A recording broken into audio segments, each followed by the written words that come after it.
আসসালামু আলাইকুম, কেমন আছেন সবাই? আশা করছি অনেক ভালো আছেন। আলহামদুলিল্লাহ আমি অনেক ভালো আছি। তো এইবারের ঈদে মেয়েদের কোন ধরনের ড্রেসের প্রতি বেশি চাহিদা রয়েছে সেটা নিয়ে ভিডিও না বানালেই নয়। মোবাইল হাতে নিলেই খালি দেখি পাকিস্তানি ড্রেস না পাওয়ার যন্ত্রণা নিয়ে মেয়েদের নানান রকমের পোস্ট ভিডিও। যেমন একজন বলেছে, মার্কেটে পাকিস্তানি ড্রেস কিনতে গেলে বোঝা যায় একটা টাকাওয়ালা সুগার ড্যাডির কত প্রয়োজন। তারপর আরেকজন বলে, আজ আমার স্বামী নেই বলে পাকিস্তানি ড্রেস কিনতে পারলাম না।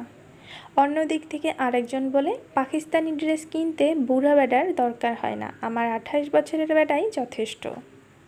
আসলে আমরা বাঙালি বড়ই আজব প্রাণী। ঈদের বাজেট থাকে 1500 টাকার, আর ড্রেস কেনার ইচ্ছে থাকে পাকিস্তানি 5000 টাকার। কেন ভাই, নিজের দেশের ড্রেস কি ভালো না? পাকিস্তানি ড্রেস বলে বলে যত ভাইরাল করছি, তার 10% যদি নিজের দেশের ড্রেস নিয়ে ভাইরাল করতাম, তাহলে দেখতা সবার আগে নিজের দেশের ড্রেস পছন্দ হতো। কোন দেশের ড্রেস, কত টাকার ড্রেস, এটা চিন্তা না করে যে কোনো ড্রেসকে আপনি নিজে সুন্দর করে উপস্থাপন করুন। যেমনটা আমরা আমাদের মায়েদের 15 থেকে 20 বছর আগের পুরানো শাড়ি পরে সুন্দর করে উপস্থাপন করি।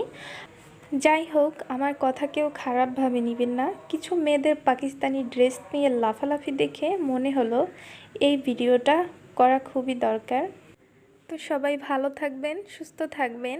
আর আমার চ্যানেলে যদি কেউ নতুন হয়ে থাকেন, প্লিজ আমার চ্যানেলটি সাবস্ক্রাইব করুন এবং পাশে থাকা বেল আইকনটি অবশ্যই ক্লিক করে রাখুন, যাতে আমার নতুন নতুন ভিডিওগুলো সবার আগে আপনার কাছে পৌঁছে যায়। তো আজকের মতো আমি এখানেই বিদায় নিচ্ছি। আল্লাহ হাফেজ।